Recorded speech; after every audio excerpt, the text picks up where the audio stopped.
एक सवाल पूछता हूं। जब भी तुमने कोई बड़ी गलती की है, जब तुमने किसी के सामने हार मानी है, या जब तुम टूट गए हो, उस वक्त तुम्हारे दिमाग का कंट्रोल किसके हाथ में था?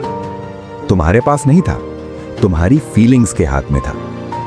बचपन से हमें खतरनाक मैसेज दिया गया है, दिल की सुनो, अपनी फीलिंग्स को एक्सप्रेस करो। लेकिन मैं तुम्हें सच बताता हूं, यह सबसे बड़ा खेल है जो तुम्हें कमजोर रखने के लिए खेला जाता है। सिस्टम चाहता है कि तुम इमोशनल बने रहो। क्यों? क्योंकि जो इंसान अपने इमोशंस का गुलाम होता है, उसे मैनिपुलेट करना बहुत आसान है।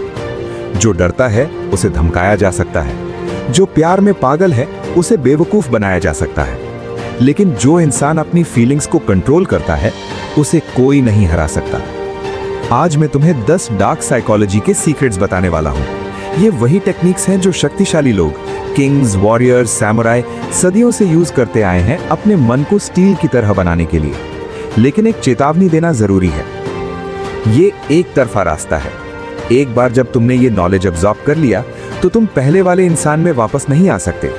तुम्हारा नजरिया हमेशा के लिए बदल जाएगा। अगर तुम इस ट्रांसफॉर्मेशन के लिए रेडी हो, तो चलो शुरू करते हैं। Secret number 1, the observer technique. तुम्हारी सबसे बड़ी प्रॉब्लम यह है कि तुम दर्द को ओन कर लेते हो।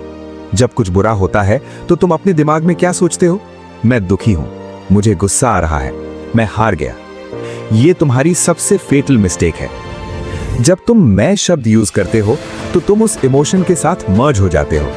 तुम उस फीलिंग को अपनी आइडेंटिटी बना लेते हो। इसे तोड़ने का सबसे पावरफुल तरीका है डिसोसिएशन।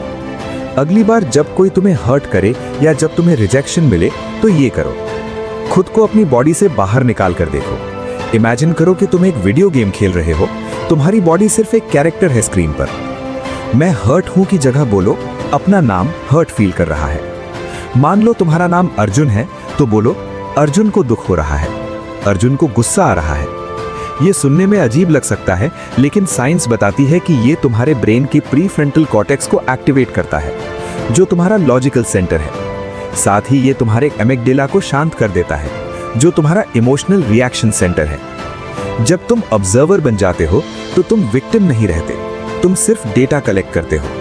और जो इंसान सिर्फ ऑब्जर्व करता है, वो कभी रोता नहीं, वो सिर्फ समझता है। Secret number 2, the biological override. क्या तुमने नोटिस किया है, जब तुम गुस्से में होते हो या पैनिक में होते हो, तो तुम्हारी सांसें तेज हो जाती हैं, हाथ कांपने लगते हैं, दिल की धड़कन बढ़ जाती है। यहां एक माइंड ब्लोइंग फैक्ट है। इमोशंस दिमाग से बॉडी में नहीं आते, बल्कि बॉडी के सिग्नल्स दिमाग को बताते हैं कि क्या फील करना है। तुम्हारा ब्रेन तुम्हारी बॉडी लैंग्वेज पढ़ता है और उसी के अकॉर्डिंग केमिकल्स रिलीज करता है। मतलब, अगर तुम अपनी बॉडी को हैक कर लो, तो तुम अपने दिमाग को भी हैक कर सकते हो। इसे कहते हैं द बॉक्स ब्रीदिंग ओवरराइड। ये वही टेक्निक है जो स्पेशल फोर्सेस और स्नाइपर्स यूज करते हैं हाई प्रेशर सिचुएशंस में खुद को कंट्रोल करने के लिए। कैसे करना है? जब भी हाई इमोशन हिट करे, पैनिक, गुस्सा या रोना, तुरंत ये पैटर्न फॉलो करो। 1, 4 सेकंड सांस अंदर लो। 2, 4 सेकंड होल्ड करो। 3, 4 सेकंड सांस बाहर निकालो। 4, 4 सेकंड होल्ड करो। रिपीट करो जब तक शांत नहीं हो जाते। जब तुम जबरदस्ती अपनी ब्रीदिंग को स्लो करते हो, तुम्हारा दिमाग पैनिक सिग्नल्स भेजना बंद कर देता है, तुम्हारी बॉडी काम हो जाती है। याद रखो, इमोशनलेस इंसान वो नहीं जिसे इमोशंस नहीं आते। इमोशनलेस इंसान वो है जो इमोशंस आते ही उन्हें गला घोंट देता है, ब्रीदिंग से। Secret number 3, the grey rock method. अब जब तुमने अपनी बॉडी और माइंड को कंट्रोल करना सीख लिया, अब बारी है अपने एनवायरनमेंट को सैनिटाइज करने की। ज्यादातर लोग खुद से इमोशनल नहीं होते, उन्हें दूसरे लोग मजबूर करते हैं इमोशनल होने पर। तुम्हारे आसपास कुछ लोग हैं, दोस्त, फैमिली या पार्टनर्स, जो तुम्हारे ट्रिगर्स हैं, वो तुम्हारे बटन दबाते हैं। अगर तुम्हें सच में अनब्रेकेबल बनना है, तो तुम्हें अपना सोशल स्ट्रक्चर पूरी तरह रीडिजाइन करना पड़ेगा। यहां आता है the grey rock method. Psychology का एक डार्क रूल है, लोग तुम्हें हर्ट तब करते हैं जब उन्हें बदले में रिएक्शन मिलता है। नार्सिसिस्ट्स, बुलीज और टॉक्सिक लोग, ये लोग इमोशनल वैम्पायर्स हैं।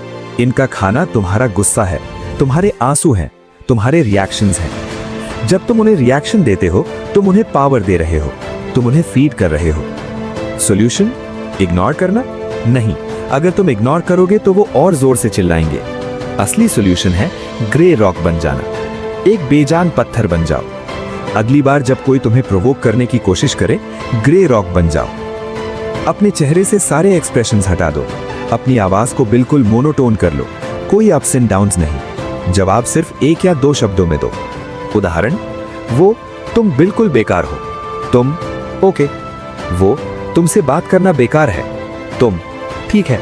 वो तुम कुछ नहीं कर सकते। तुम कोई डिफेंस नहीं, कोई अटैक नहीं, कोई इमोशन नहीं। जब तुम उन्हें रिएक्शन देना बंद कर देते हो तो वो इंसान कंफ्यूज हो जाता है। उसको जो किक मिलनी थी तुम्हारे गुस्से से वो नहीं मिलती। वो बोर हो जाता है और वो तुम्हें छोड़कर चला जाता है। Secret number 4, the relationship audit. ये सीक्रेट थोड़ा कड़वा है, लेकिन अगर तुम्हें इमोशनलेस बनना है तो इसे एक्सेप्ट करना पड़ेगा। कमजोर लोग रिश्तों को दिल से निभाते हैं। पावरफुल लोग रिश्तों को एनालाइज करते हैं।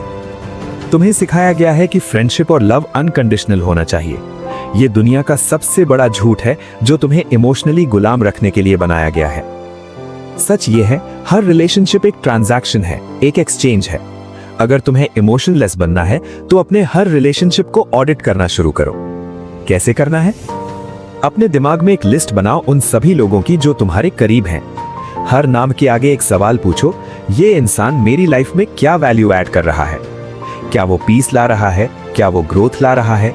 क्या वो यूजफुल कनेक्शंस ला रहा है? अगर किसी इंसान का कंट्रीब्यूशन तुम्हारी लाइफ में सिर्फ स्ट्रेस, टाइम वेस्ट और ड्रामा क्रिएट करता है और तुम उसके साथ सिर्फ इसलिए हो क्योंकि वो पुराना दोस्त है या वो बुरा मान जाएगा, तो तुम इमोशनल फूल हो। ये समझो, people are variables not constants.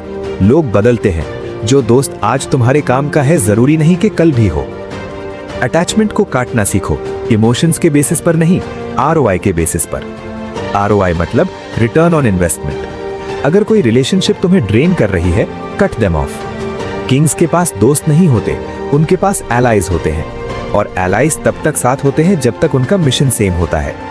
Emotional बनना बंद करो, स्ट्रेटेजिक बनना शुरू करो। Secret number 5, the 3 second pause. अब हम उस टेरिटरी में एंटर कर रहे हैं जहां 99% लोग फेल हो जाते हैं। लोग सोचते हैं इमोशनलेस बनने का मतलब है पत्थर बन जाना। गलत। इमोशनलेस बनने का असली मतलब है अपने इंपल्सेस का मालिक बनना। तुम्हारा दिमाग 2 पार्ट्स में बटा है। एक, एनिमल ब्रेन जो तुरंत भौंकता है, काटता है, रोता है। 2, लॉजिकल ब्रेन जो प्लान करता है, एनालाइज करता है। प्रॉब्लम यह है कि तुम्हारा एनिमल ब्रेन ड्राइवर की सीट पर बैठा है। आज हम उसे पीछे की सीट पर फेंकने वाले हैं। यहां आता है the 3 second pause. Viktor Frankl जो एक कॉन्सेंट्रेशन कैंप सर्वाइवर थे, उन्होंने दुनिया का सबसे पावरफुल साइकोलॉजिकल सच कहा था, between stimulus and response there is a space, in that space is our power to choose our response. जब कोई तुम्हें गाली देता है और तुम तुरंत गुस्सा करते हो, तो तुम में और एक जानवर में कोई फर्क नहीं। एक कुत्ते को पत्थर मारो, वो भौंकेगा, उसके पास चॉइस नहीं है। अगर तुम भी रिएक्ट करते हो तो तुम भी गुलाम हो उस सिचुएशन के, उस इंसान के। इसे तोड़ने का सीक्रेट है द 3 सेकंड पॉज। जब भी लाइफ में कुछ बुरा हो, कोई रिजेक्शन, कोई लॉस, कोई इंसल्ट, अपने दिमाग में एक फोर्स्ड स्टॉप लगाओ। तुरंत रिएक्ट मत करो। अपने दिमाग में काउंट करो 1, 2, 3। ये 3 सेकंड सिर्फ गिनती नहीं है, ये वो टाइम है जब तुम्हारा एमिगडाला, इमोशनल ब्रेन शांत होता है और कॉर्टेक्स, थिंकिंग ब्रेन वापस एक्टिवेट होता है। 3 सेकंड में तुम डिसाइड करते हो क्या मुझे गुस्सा होना चाहिए या मुझे शांत रहकर इसका गेम खत्म करना चाहिए। जो इंसान तुरंत जवाब देता है वो वीक है। जो इंसान सुनता है, 3 सेकंड ऑकवर्ड साइलेंस मेंटेन करता है, आंखों में आंखें डालकर देखता है और फिर शांति से बोलता है, वो रूम का सबसे डेंजरस आदमी होता है।